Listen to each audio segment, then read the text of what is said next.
Hi everyone. So probably it will be one of your last talks today, but I would like to have your 15 more minutes for this talk. Um, I would like to show you some interesting things we can get from user search queries, and also how we can use this information in order to make search a bit more intelligent. First of all, to give you some context, let me briefly explain how does search work.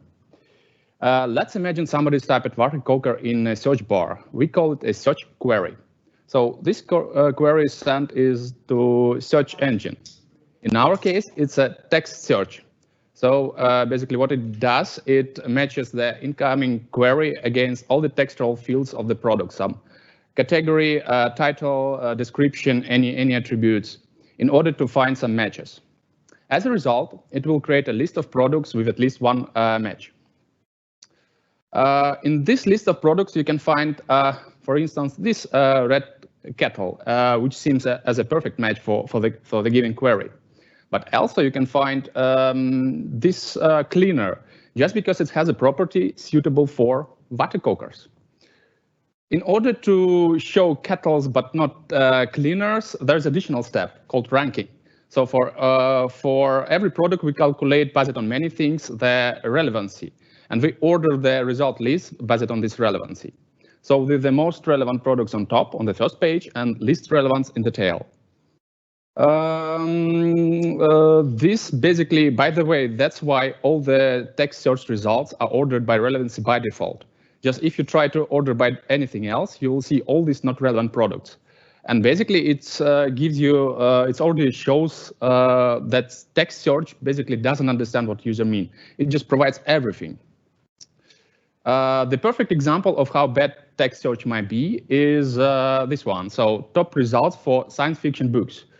If you check close enough, so all the products have science fiction and books words in it, but the results in total are not relevant. What we can do in order to help search a bit, so how we can analyze our search query to get some information from it and improve the process, the search process itself. And the first thing about search query I would like to mention is, hey, people make mistakes. Those are the most popular typos which people do. Usually it's some English-Dutch dictionary mismatch, but also, or like combined words, but also it might be anything. We already have some spelling correction functionality provided together with search suggestions, and data from this component already shows that about 8% of the users make mistakes.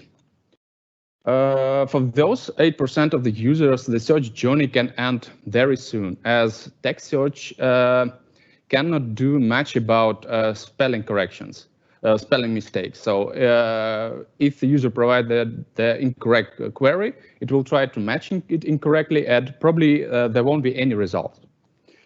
Moreover, what we can see now that our partners already optimize their products in order to get to the search results anyway. So basically, they mentioned both correct and incorrect words in their title or description. So it's already creates some kind of data pollution in the content. So by fixing this mistake in a search, first of all, we will show our customers that, hey, we understand you even though you made a mistake. But also, we will clean up our content a bit.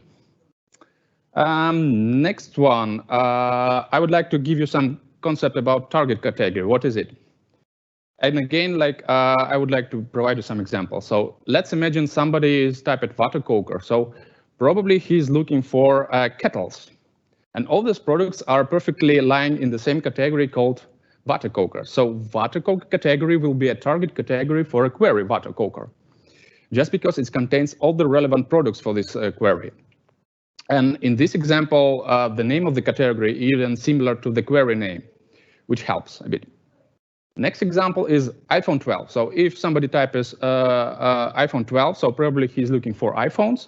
And again, we can find all the iPhones in smartphones category. So again, smartphones category will be a target category for iPhone 12 query. Next example is Harry Potter. So probably all of us know what it is about, But let's try to guess the target category for Harry Potter.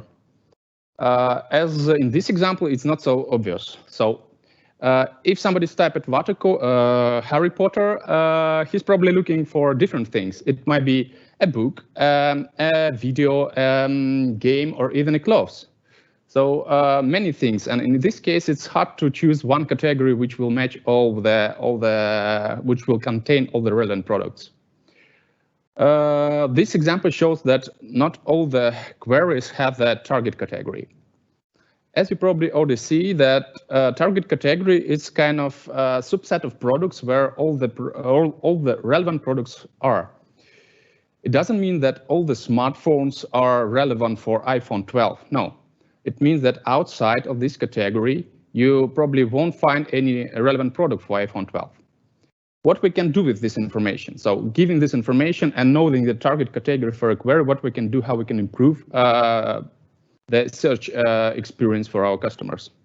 The first obvious idea is to filter or search iPhone 12 only within this category. So by doing this, back to our example with the results, by doing this, we are cutting our list of results and trying to save all the relevant products for user and show them, and cut off all the not relevant products. Again, by doing this, we will show our customer that we understand you. The example, one of the examples where we can use target category is the accessories problem. What's the problem with accessories? The text of the accessory is always highly correlates with the text of the original product. So for textual search, they always come together in the results. So that's why if you search for iPhone 12, you always will see some covers, screen protections, and so on. But if we know the target category for iPhone 12, and we know it's like as smartphones, we can filter out all the accessories and show only clear list of iPhones to our customer. Yeah, next one. Next level, to go to the next level of understanding the query, we can try to recognize the parts of the query. Very often users mention product attributes in the query, like color, size, screen dimension, whatever, brand, for instance. And people mention this information in order to get more relevant results, smaller results, but also they expect from search, hey, you should do something with this information. And usually it works, but not always, as you can see. So what we can do in this situation to improve the search? And for instance, in this example, we can try to recognize that, hey, water cooker is a category, road is a color, and 1.5 liter is a capacity. Knowing that, we can use this information. So for instance, if we know the category, we can just try to filter by this category. And if we're doing this, we don't need the water cooker in the search anymore, in the search phrase, in the query. Same for color. So if we filter only road, basically red kettles, we don't need it in the query, and same for capacity. As a result, we don't have anything for text searches also. We don't have to deal with matching, with relevance and stuff like that. So theoretically, this query should return relevant products only, and all of this based on the information provided directly from user. So water cooker's road and 1.5 liter. Yeah, so basically it should return the relevant products only. So all the red kettles only with the 1.5 liter capacity. Basically, you can play it yourself if you mention some attribute in the query, but also filter by the same attribute and check the differences. Again, this trick will show our users that we understand them. Next thing, so what I would like to mention is not all the queries are the same. We can try to introduce some order in the list of queries, and for instance, we can try to order them by how broad the query is. What is it, like broadness? I would like to show you a couple of examples. And the third example, it looks so specific just because the brand, the series, even the model is mentioned. So I imagine somebody's looking for some exact product. Probably one product is needed for this query. Another example is mattress. So somebody is looking for mattress, the size only mentioned. So as a result, probably I would expect a couple of products behind this query, probably with different brands, different type, but all of them are similar and all of them are in the same category. Next example is Harry Potter, our next famous example. As we already saw that Harry Potter, like there are multiple types of products behind Harry Potter. So it might be books, whatever, we already saw it. So it's already contains products, like different products from different categories. And the last example is, although it's in Dutch, but you can translate it to as to English as present for women. And this is really broad query. So people look products in many places for this query. So I can say that people look checking like more than 50 different categories in order to find something for this query. So as you can see, they are not the same. And they are kind of ordered from the most narrow to the most broad query. So we can introduce this order. Introduce this order, we can try to use it. So how we can use it? First of all, we can plot a nice graph. So just because I love graphs. And in this graph, the most broad query is has the biggest font. But seriously, how we can help our users in order knowing this information? Imagine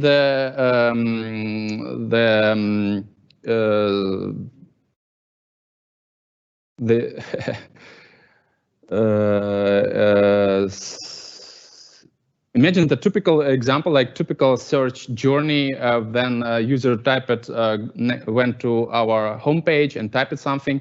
In a couple of steps, you probably will find something. So it's just a normal user journey.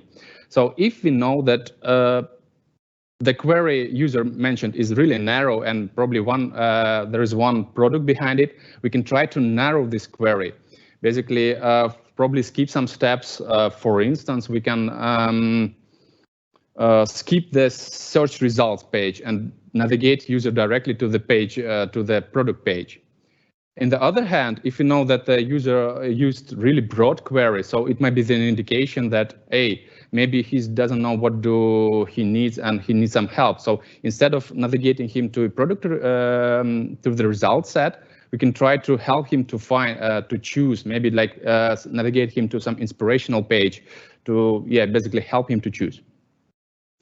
As a result, we can make our search more adaptive to what basically user needs.